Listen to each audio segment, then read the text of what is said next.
Alrighty, welcome back to Prem Trifecta. Pretty eventful time from our last podcast.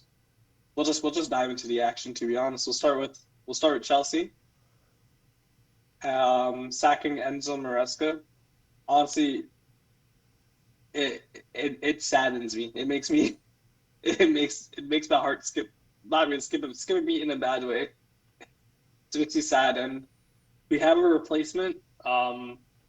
We replaced him with Matisse. Yeah. Okay. Uh, with Liam Senior, Strasbourg manager. Basically replaced him with a yes man.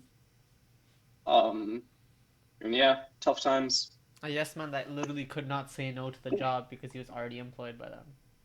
Yeah, Yeah. So like he literally could not basically a say yes no. man. He had He no, no. as soon as his name was brought in the Mhm. convo, like he knew he was Yeah, gonna okay, get it. something with Chelsea. Yeah, Yeah. like obviously I'm saddened by this whole thing, but like at the same time too, there's still like positives. Like there's players who are going to benefit from it, Like who? right? Who do Andre you think gonna benefit Santos. from Andre it? Santos 100% will benefit from it. I mean, like if I'm being real, outsider looking in, I feel like this is a. I don't know if you want to spend time on the manager, or if you want to spend time on the owners. Because for me, Oh if I yeah, it's the was a owners. Yeah, Chelsea fan, I would be brother. The new manager doesn't matter because bro, who none of us know him. Maresca, we Mhm. could review his time if you want, but I feel like the Mhm. big thing regarding Chelsea and a little bit of United too, is the Mhm. owners. Like that Mhm. that whole situation. I feel like is the biggest thing, at least for me, an outsider looking in, is like, damn, those owners, it's not looking good. Yeah, no, it is not looking good. 100%. Because like if you really look at it, like everyone knew that like we've even spoken multiple times before, and we're like, why is Maresca really rotating on these weird games where you don't think he should be rotating? But then we kind of understand that this is not his choice. It's more so the board wants these players to play and showcase their abilities so their value goes up. Yeah. And that's what's been in the talks. I don't know how accurate it is, but honestly, like we spoke about it multiple times. We said Maresca isn't really that. He's better than that. We know that he's not gonna be rotating on these weird games that he should be rotating on. Mhm. So you can really see, like, I think the board right now, they're trying to maintain the top four, but they don't look like they're trying to build up to a title race. If you really Yeah. look at it. Yeah, for sure. Which is, it's tough. It sucks, dude. Like I mean, you had momentum in one manager, and then now you just sack him. You I mean spend a they billion dollars again. they did the same thing with Poch, right? Like I feel like Yeah. people don't talk about it because Poch, I guess, like he hasn't gone on to do anything, and also he's ex Spurs. He wasn't that good in I think his first season, so people wanted him out already. But you remember the second, I think that second half of his last season, you guys were on a crazy run in terms of Yeah, we were. momentum. Right, you guys were Yeah. actually starting, and honestly, like outside looking in, I was like, "Oh damn, they might actually pick it up if they keep him.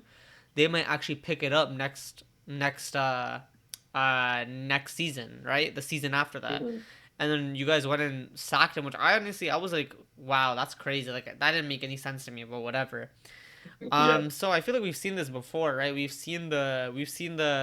You know, that we've kind of seen that with this board. I don't think the results is your first priority, right? Your first priority is, will this manager accept what our goal is, which is at the moment at least straight revenue generation, profit generation, right? Maximizing profits and just generating lots of revenue through player sales and having to, Mhm. I guess manage minutes and that type of stuff for that reason, Yeah. right? So we've seen it before. It's it. It's surprising because you've seen Maresca with, he won two trophies. Obviously, the reputation of those trophies is not the greatest, but he's also in a Carabao Cup semifinal. He's solidified himself in a top four race. But I think the biggest thing is he's shown against the top sides he can compete. So honestly, if you guys wanted a good run of form in the second half of the season, you could have definitely at least played a part in the Champions League, right? Does that mean Yeah, win for it? sure. Maybe not, but could you guys have, made a late run, maybe semis, even probably quarters for sure, right? Like Mhm. I was expecting Chelsea to be more of a dark horse. But now Yeah. I don't know. I mean, like Honestly, my whole perspective on it is like as much as I am like angry about this whole situation, I'm not gonna have like a distinct opinion until I actually see the current manager go out and play it or like manage his first few games. And then only I'll be like, oh, like is this move like certain or not? Like I'm not gonna discredit a manager just because he comes in because this is not really his situation. Like For this is not his fault sure, that he's brought into this thing. Yeah. for sure. But the problem is like, and we'll talk about United in a little bit in terms of managers, but like even if he's the greatest, he's like the next big thing, he has a ceiling, right? And not because of his own ability. And that's kind of why I wanted to reflect on the owners, because his ceiling is set by the owners. There's yeah, unfortunately yeah. there's no way, no matter how good he performs, that he's gonna win the league. There's like no way with this squad of players. There's actually probably like a 1% chance max that you're gonna go and win the Prem with Arsenal the way they are, Liverpool the way they are in terms of players. Whether they're that good this season or not, that's fine. But Liverpool are gonna figure out eventually. City are only gonna get better, even if Pep leaves. They might have a few seasons of downturn, but their owners spend, so they will get better long term. Arsenal on a path that's looking to winning the league and then continuing to compete. And even Villa, right? Villa's team right now is probably better than yours if you go starting 11 and depth. And on top of that, they look like they're if they get Champions League again, they'll be able to reinforce a little bit more. So, and as long as they keep Emery, so it's like no, it doesn't matter in my opinion what he does, because at most I feel like with the owners and the current strategy you guys have in terms of transfers, you're capped out at maybe third.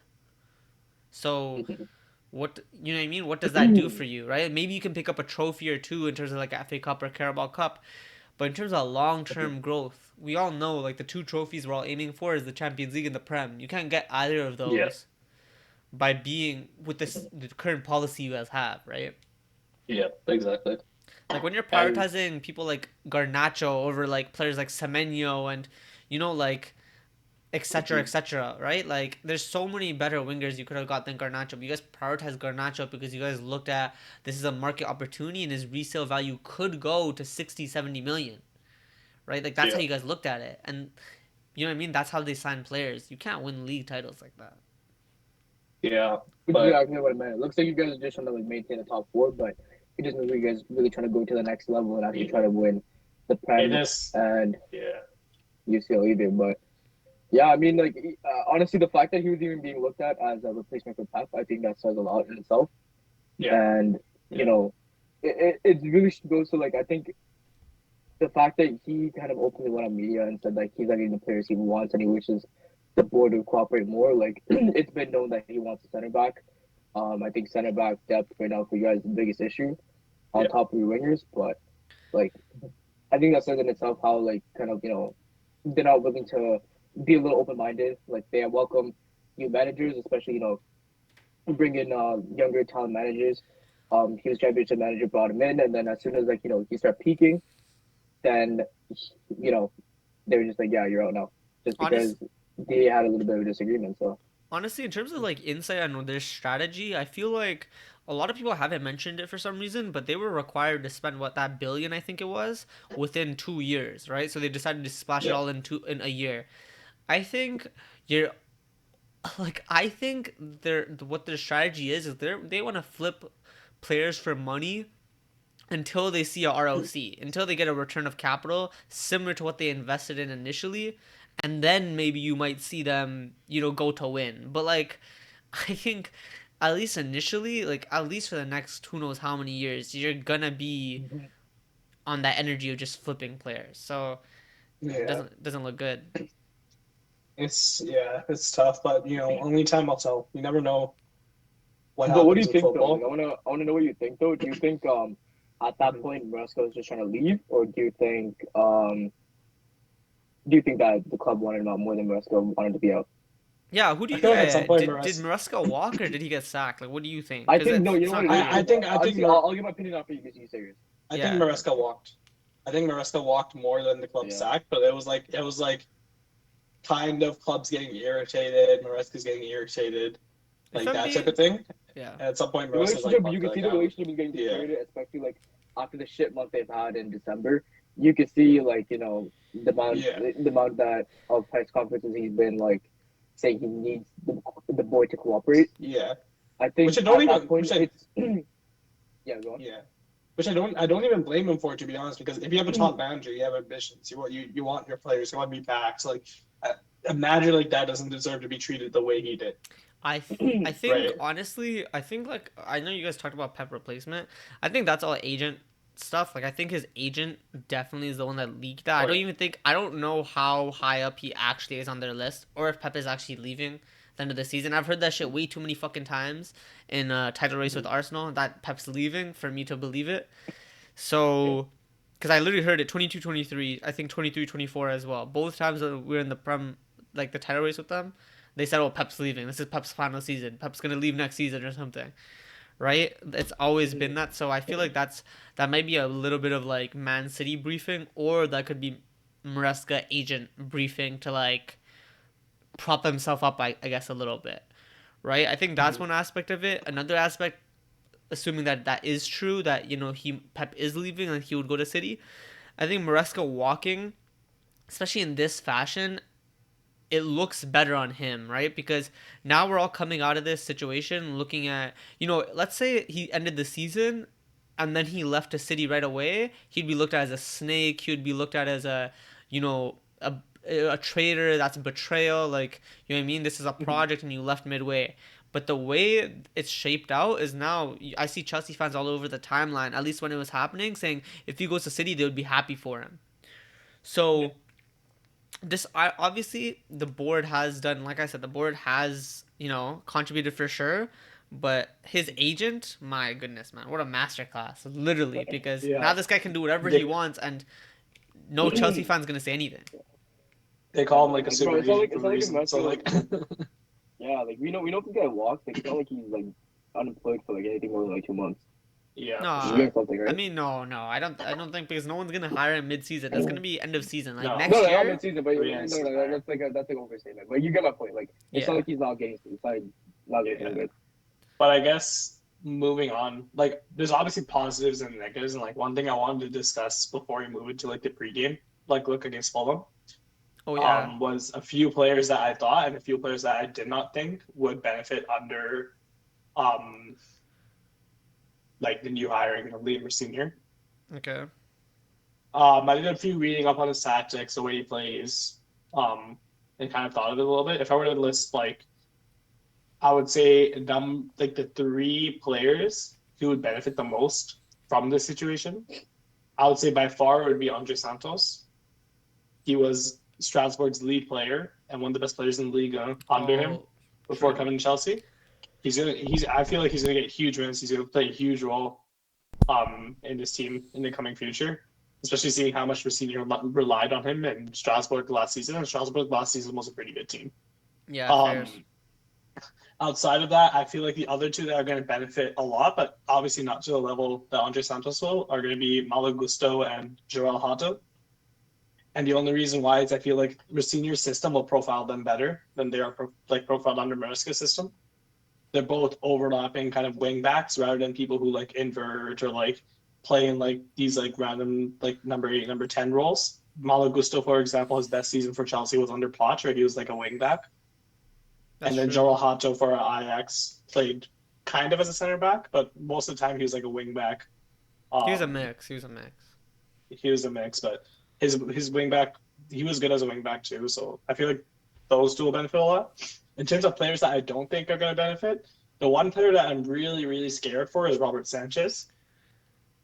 And the reason why I say that is because if you thought Maresca relied on goalkeeper distribution a lot, then Liam Senior is like another level of relying on his goalkeeper for distribution. And I feel like there may be mistakes that come out of Sanchez. I really hope he's over that phase, but he's going to get a lot of volume on the ball. Strasbourg, for example, we'll say, talking about Strasbourg, Mike Penders has the most touches for a goalkeeper. Yeah, I've seen the heat maps. I've heard of that. Heat maps are crazy. This guy is like, he looks like David Rea, the way his heat map is. Like, this guy is outside of his box most of the time. Yeah, exactly. So Robert Sanchez is going to have to fill that role, which I feel very, very scared about, to be honest. Fairs. Knowing his history, but you never know. I think one player, like, I guess to wrap up the Chelsea segment, because I don't, is there more to talk about? I just want to talk about one last thing in terms of players I'm scared for is probably Reece James. I think that's probably been Maresca's best, like, Maresca's best thing was the way he was able to get Reece back into fitness and then rotate him at smart times, right? Like, every game, damn near, that, you know, every time you guys played 3 times a week, he would pick the most suitable one that Reece James could play, right? The most important one, the one that needed Reece James, he would play. But otherwise, they would play him once a week, maybe twice a week max, right, under Maresca. And I think it's scary to see what's going to happen, like, if Liam can keep that up, because, brother, this guy is still, just because, you know, this is like his first half-fit season for I don't know how long, in terms of Reece James. So, Liam, brother, this guy's going to have to manage him well, because this is an injury-prone player. I feel like the concern with Reece, I don't think it's going to be a resting concern, because I feel like that's medical department's going to have a huge say on that as well. I feel like my concern with Reece, which I also have like kind of an equal concern as well, would be he'd be misprofiled as a wing back, and then kind of assume like a wing back role that he was able to play in his younger years. But now with his body being as injury prone as it is, like I don't think he'll be able to suit that role as well. Yeah, that's a problem, right? It's like wing backs, it requires so much from you. Like you're overlapping, underlapping, going up and down. You have to lock down your fullback also. Bro, that's tough on your body. That's something for sure. Like you see with Ben White. This brother Ben White, since he had his like little phase, since that 23-24 season where he just played through injury because Timber fucking tore his ACL. Ever since then, Ben White's been like, he'll come back, he'll play a few games, and he'll get injured again, because the fullback role, even if you're inverting, it requires less. But if you're overlapping, it requires so much on your body, and Reece, I don't think Reece can handle that. Reece can't handle that. Like, like I fully expect what's going to happen is, like, I don't think he's going to play the wing back role, but what could happen is he'll either play in the back three, and if Rossinier goes with the 3-4-3, which is what we saw a lot with Strasbourg, or he may play in midfield, like in that 3-4-3 situation. He sometimes goes. He's going to go like with the classic 4-2-3-1, like that we see in Maresca, because that's like the formation that we're used to. But if he goes to the 4-3-3, which is another formation we saw a lot with Strasbourg, I don't think he's going to be. He'll either play in the midfield, or I God hope he does not play on as one of the fullbacks. But we'll see. Are we good to move on to Man U? Yeah, we'll move on to Man U. Move on to the next manager that got sacked, right? It's crazy. Yeah. It's so crazy to me that Maresca got sacked for Amorim, Slow, or Frank. But I mean, everyone drinks it now. Everyone's sacked. So I think literally, like, we go from one manager that did super good at his job, probably maximized what he could have done for the most part, to a manager that did the complete opposite, minimize his performance as well. That's probably the worst performance. Like, there's not much you could have done worse. Yeah, no, there was that was a complete turnaround. Like what, 31% win rate? 33. 2% better. 33. Oh shit, 33. Okay. That was the thought. Okay. Disappointing. Very disappointing. I mean, what he did through the transfer window summer, it kind of gave him a little bit of hope that he's gonna start turning things around. In terms of results, let's be honest here. As of now, okay, if you got sacked last summer, 100,000%. Full house, you can bet your future mortgage that he got sacked because of his results. Right now, at the moment, it's pretty clear that he did not get sacked because of results. The relationship between the board and Amorim got completely destroyed, and that's why they said, okay, stop free to leave. Because what happened here was, with the transfer window updates, we've been asking recently. Obviously, we've been getting hints that maybe we might get Semenyo to play as a potential striker. As he has multiple times mentioned that Semenyo wants to play striker. So even before a game, they're like, oh, yeah, he's a very special player. So after that, we haven't got any news on the transfer window. So every single question, you can see him kind of just, he has no hope anymore. He's like, hey, there's nothing about the transfer window, right? And you can see that he's clearly upset that the club's not doing anything during this transfer window, which honestly, same question with me. Like, I'm not sure why we're not looking for more players. We can clearly see that we're struggling with depth right now with the amount of injuries and amount of players we have absent. So, on top of that, like, I just think that it was mainly the relationship that got destroyed. And as soon as we kind of got hope that we're kind of breaking the cycle of, oh, we're sacking managers literally every year, then now he gets sacked. So it just feels like we're going back in the same cycle, It's like rinse, repeat, rinse, repeat. Get a manager, say we have to back the manager, give him time, and then don't give him enough time, and then sack him right away. And honestly, out of all of them, you can kind of agree that you make a list of all those managers who got sacked who should have been given more time. You can argue that Amorim is probably the one who deserves to go the most. So I mean, he's out living life, so now we got to move on, right? And we looked at potential replacements. We saw, we obviously know that Darren Fletcher right now is taking over as an interim, but there's been recent news, and I think it's becoming more serious that Ole Gunnar Solskjaer might be the replacement interim for the rest of the season. So I mean, we'll see. Well, there you go with that. I have like an odd feeling that like you'll like your interim if you get Solskjaer, your interim manager will like make you guys do well, and you'll bring in someone like I don't know, like Ralph Rangnick or something. I'm very scared. I'm very scared. And then like go on another opinion, and I think most of the fan base could agree as well. Ole Gunnar should have been given a little bit more time. Like it was so weird that he just got sacked out of nowhere, right? So, yeah, I mean, honestly, I'm happy to give him a second chance. Like I think he could, even in his recent talks in media and stuff like that. Like we saw at least for me, I've been paying attention to more of his media appearances based from the start of the season, and you can see how like he's talking about improvements to their team, and it's basically what the majority consensus kind of agrees with, right? It's like, why are we bringing out more defenders when we're goal down? It's like just basic simple stuff, and the club should have known better that Ruben Amorim does play a 3-4-3 or a 3-4-2-1 system, and Man United has always been like a back four type of system, so it should have been on them to kind of analyze the situation better and see that this manager is not at least going to be consistent with the kind of players we have, the kind of play style that the players are used to be playing. So obviously, nothing we do now. It's time to close that chapter. Amorim is done. We have to now try not to fall back into the same loop, and that's my main concern. No, that's fair. I think I guess with both of you. Oh, actually no, not with you anymore, because you guys signed Liam. I think for Man U, who do you want to be your, like, obviously interim doesn't matter. It doesn't really matter. But who do you want your full time in the summer? Because they're saying in the summer they'll sign a manager full time. Who do you want that to be? I really haven't looked into it. I'm still shell shocked by everything that's going on. Honestly, right now I'm just focusing on the interim manager for now. For now, I want all to kind of return. I want to give him a second chance. That's what I want. What I heard recently is that Luis Enrique declined his PSG contract extension. You guys are not signing Enrique. Yeah, they're not signing Enrique. I'm gonna be honest. I think Enrique, if Pep leaves, but the question was, who would you like? If Pep leaves City, Enrique is going to City. Yeah. Enrique is not going to. If we're talking about who I want, that's who I want. But I mean, all right, and I want Haaland, right? At my team. Yes. Yeah, I want Haaland and Mbappe. If I ask you what striker do you want, sure. No, I'm gonna be realistic, and I'm gonna say, brother, I wouldn't know who to say now, but in the summer I would have been realistic and said Gyökeres. I would have said Sesko unless Isak is available. Yeah. What about like a realistic target? Yeah, give me a realistic one, brother. You guys are in the mud. No, I genuinely have no. I'm telling you, I've not done a single bit of anything, and looking on anything. Fair. Okay, I'll give him a realistic target that actually would be kind of cool to see at Man U. Xavi? Who? Cesc Fabregas. No, that's not true. No.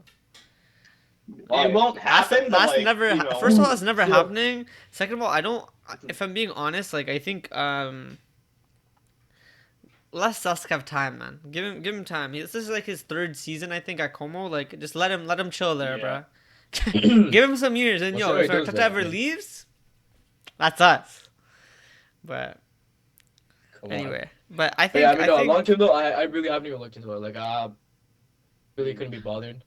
I'm just kind of still from a fan base point of view.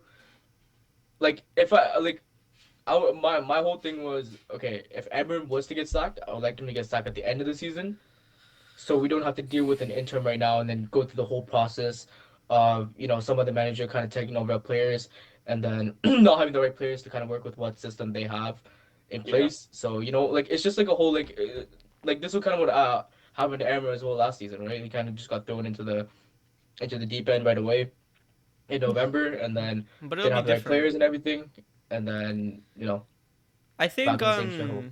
I think for Man U in terms of a full time manager, like it doesn't really. I think you probably sign Ollie as an interim because he's known for good vibes. He knows the Hmm. club. This guy's already been there. He knows a lot of the players already. You probably stabilize Hmm. the club, get you guys some good results at least, right? He's done that before. You can probably do that again. As Yep. interim, I think future looking. I think the rumors in terms of realistic rumors is I think I've heard a lot about Glasner. I've heard a lot about Xavi. Yeah, I've heard Um, more Javi, yeah, Glasner like would be a nice I signing. think Glasner, because he's honestly, if I'm already in being the prem, right? honest, So, I think both are fishy in their own ways. Like I could say, for example, Xavi's managed a big club, but the big club he managed was like his club, right? So Yeah. we haven't really mm, seen him in Europe's like managing another European team, like a European top team. So it's kind of hard to say what would happen with Xavi. So there's a big question mark there. mm, And that's not even talking about his final season at Barca, where it was like a horrible season. And then with Glasner, it's the same thing as Thomas Frank. It's the same thing as, a bunch of managers that, you think are ready to make the step up, but then once they make the step up, you realize, okay, fuck, they might not be ready to make that step up. Yeah. And you kind of no, seen no. it even this season with Europe and how he's rotating and that type of stuff and how he's managing different That's my competitions. biggest concern with Glasner because like his rotations are just not it, I bro. mean, they don't have Like depth, so it's not they don't have really, depth, I get it. Yeah, yeah, yeah. so They it's don't, hard they to don't have judge. depth, I get. But the Mm. other thing that I'm worried about in terms of Glasner, or I would be worried about if I was a Man U fan, is this brother, he doesn't seem to be like a calm and composed guy. Like if you heard about like all the media reports about him saying that, like all the media reports about him going crazy and saying if you sell Gahey I'm gonna leave in the summer or whatever. I don't know if Yeah. those are true or not, but Oh, I've never heard of that.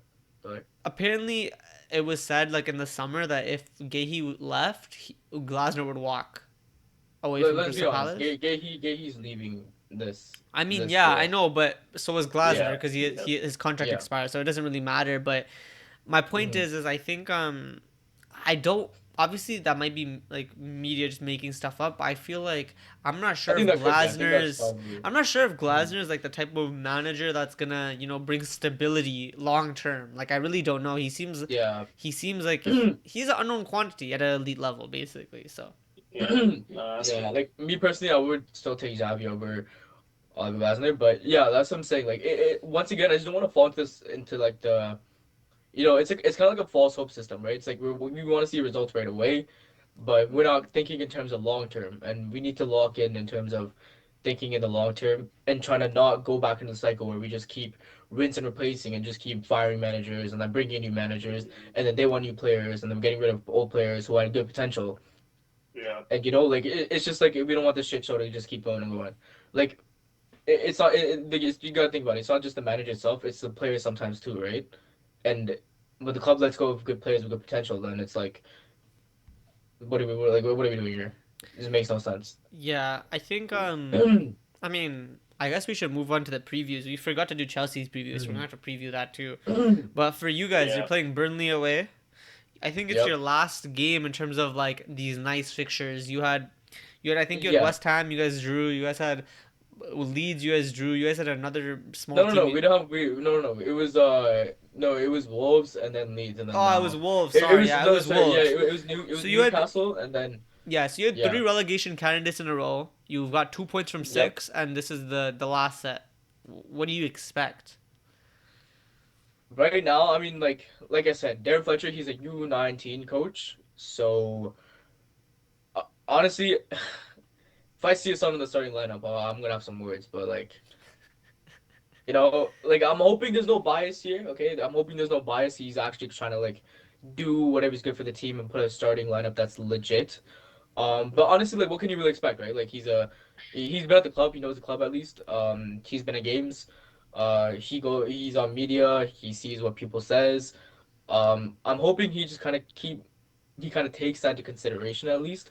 Obviously, we're here yapping about like what could be the better move, but end of the day, sometimes managers do sometimes know what's better.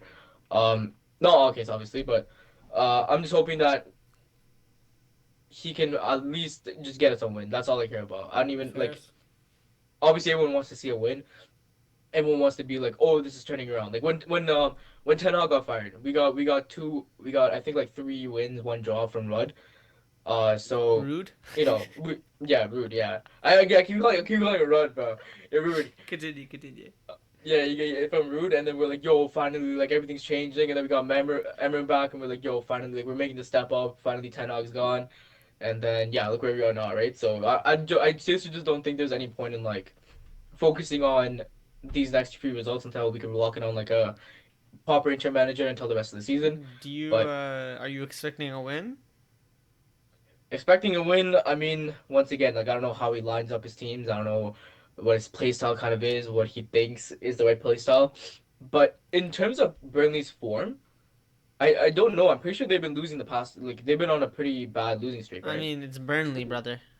It's Burnley, yeah. So I mean, it doesn't matter. Like we drew to fucking Wolves anyway. So like, Okay, but if you had to give a you know what I prediction, like mean? what's your score prediction? You just have to give one. Prediction.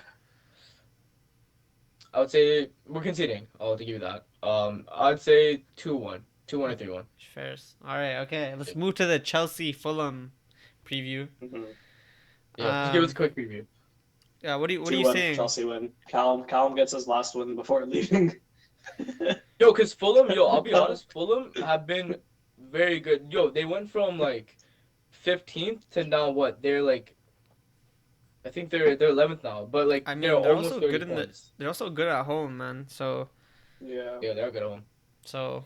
what you think? You're saying 2-1 Chelsea win? I'm just backing Callum gets a win before leaving. Fair. Under 21. Fair. Yo, all I'm saying is put 5 people on Reed and you're fine. Yeah, Don't let it if he shoot. wins tomorrow, he's taking this game and the City game to the grave. Like he's never gonna coach this team Facts. again. Facts. Like he's taking it to the grave, dude. But, Facts. I think. Should we move on to Arsenal then? Yeah, I mean, game of the week, right? Well, let me talk about our last game first. I think we didn't even review any any of your guys' games, so I guess I'll review the Chelsea game Listen, quickly. I did not want to review my Yeah, I'll just review the Chelsea game quickly from my perspective because I'm sure I'm happier than this guy is about the draw. Big draw. I think there's probably 2 seasons that I'll be happy for a Chelsea result, or 2 games in a season where I'll be happy for a Chelsea result. That's Man City away and Man City at home, and we've got one of them done. So one more favor is needed, but that'll come in due time. I think honestly I didn't even watch the game. I wasn't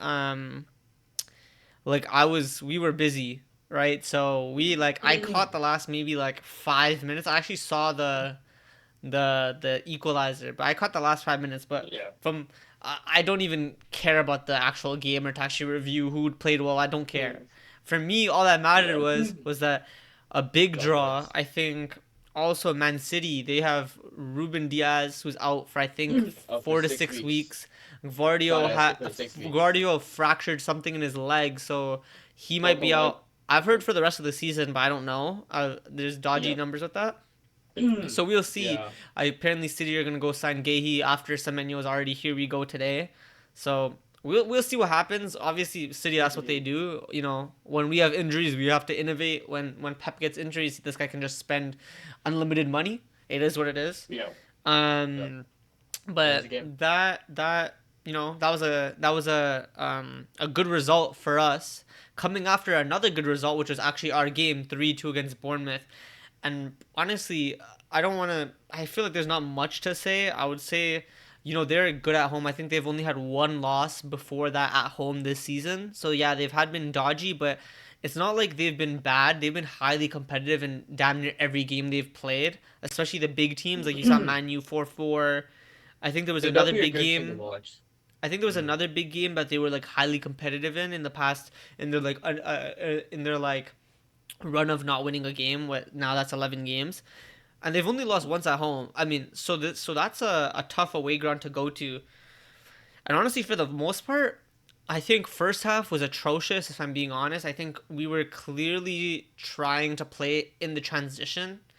You could tell by the lineup. You had Martinelli starting, you had Madueke starting, and you had Gyökeres starting. First, I don't think that makes sense as a front three, but also you're going. That means with that front three, which all like, Madueke is not. You don't need him on transitions. He can play well against a lower block too, especially in our system, on the way we set up our wingers. But for Martinelli and Gyökeres, these are transition players, right? They're best in the transition, and you could tell by the way we were blasting the ball at times, just going long. It felt like we were trying to make it into a physical transition battle. But technically we were poor, so I don't even want to spend too much time on it. Second half we were much better. At least we started much better. Declan Rice, good 2 goals. This is probably so far our player of the year, and if we win the league, it probably will be the player of the year, especially with Haaland's recent form slowing down in goals and stuff. Yeah. Obviously I was annoyed by the second goal. Odegaard played really well as well. I want to give shout out to that. Annoyed by the second goal, but it is what it is. Like, I don't care enough. We won the game. We saw it out. I really don't care. It's one of those games where we played before City. We needed to win, put the pressure on them. They dropped points. We go away from that weekend. I don't care what happened. We gained 2 points on them. Now we're 6 points, 6 points clear at the top. I'm happy.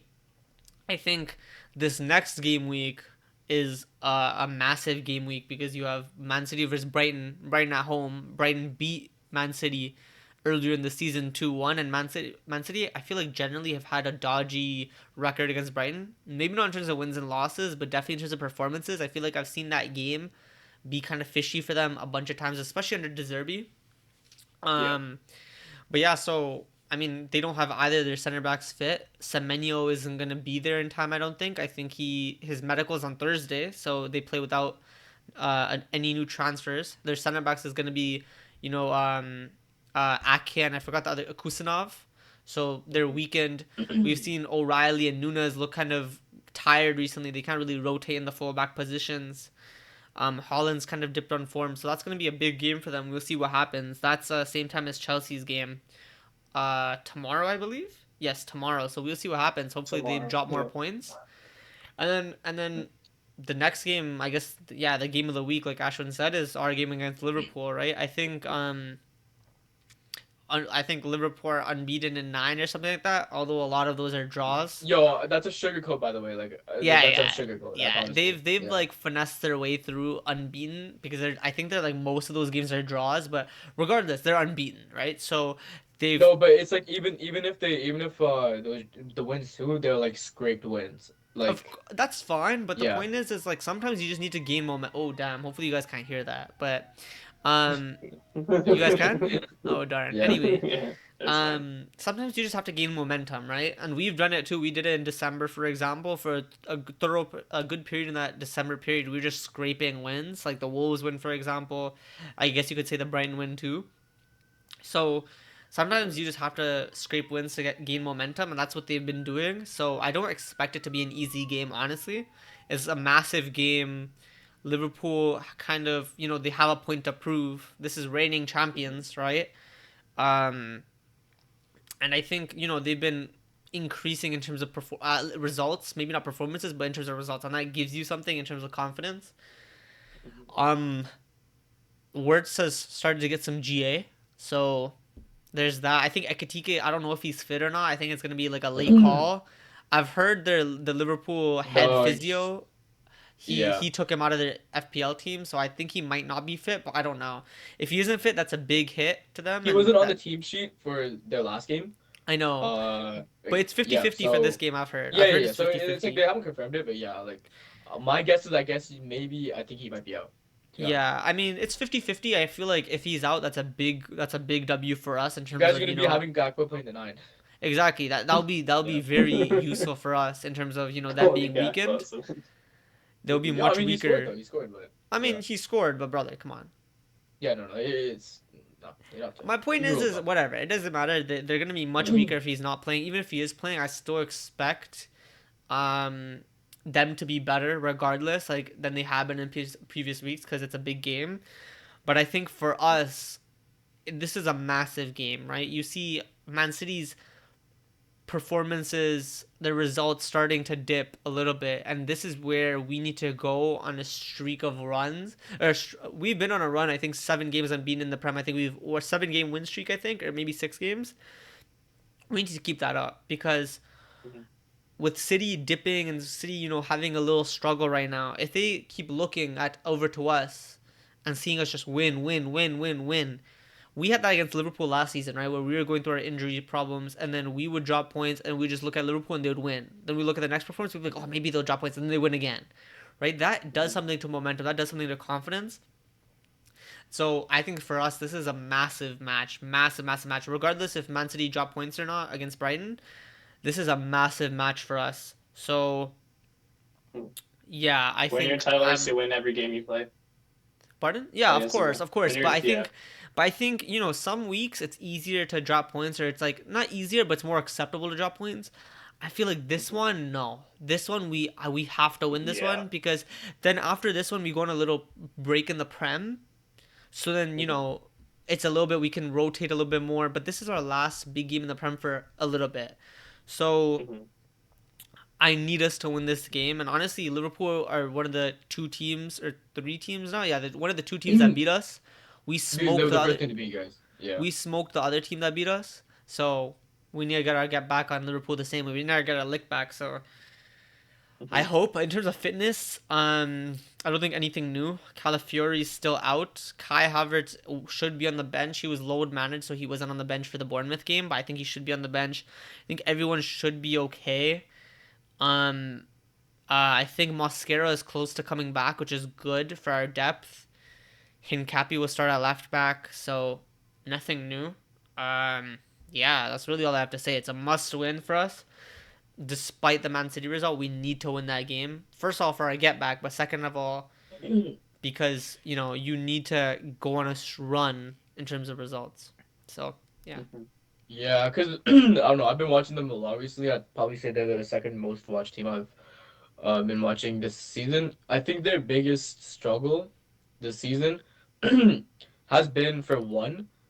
There's 3 things. One, if they concede first, they play like they kind of lose their heads. They don't have no composure, and you don't if you see them come back into the game, at the very least, is a draw.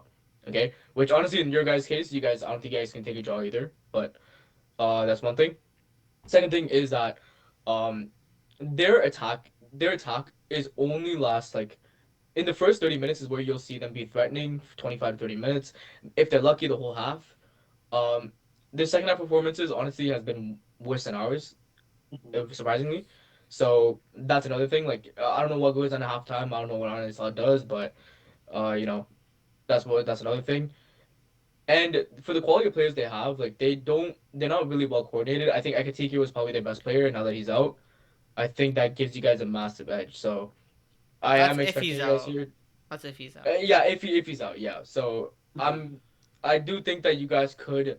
It'll definitely be a battle for sure. Just because you guys are Arsenal, they don't want you to win the league, all that stuff. It'll be a good fight to watch. But yeah, no, I think at the end of the day, I think you guys should still be picking up the 3 points. We need to. You got anything to say, Harshan, on that game? You guys will smoke him. I think honestly, I've heard a lot of people say that. I've even heard Liverpool fans giving it's not up. a smoke type game, bro. Even though they're their results have been okay and stuff, and they're not playing up to par, but they still have quality players, and that's something you really do have to keep in mind. That's literally what I was thinking, because I've seen a lot of Liverpool fans. You never know. A lot of Liverpool fans on the timeline have been saying, oh, we're gonna get smoked. This is we're gonna get cooked because of how I guess we've been playing, especially in certain games. But for some reason, I feel like maybe it's just the PTSD in me, but I feel like whenever another team comes in and they think they're gonna get cooked, it's always a much harder game than we think, right? Yeah. I feel like I've for example, Man U. I feel like there's been games where we'll go, or Man U, for example, is one example for sure, where we'll go and they'll be on a horrible run of form, and then they'll play us, and even if they lose, they'll be much better just because of big game energy, right? Every player wants to play good in a big game. It's so easy to get motivated for a big game. Chelsea, you saw the same thing. Their famous 1-1 win against us. like like these guys can raise it for the big game. So it is what it is, Yeah, at man. least you have It'll, trophies. I'm not gonna lie, that's it'll be tough. I'd It'll be argue that tough. it's been most- So At least listen. you have trophies. All right, buddy. You have no stability, bro. Okay, congrats. But Anyway, we have trophies. all right, we have more trophies than you. But okay, anyway, let's not get into this, or this will become 14 hours for no reason.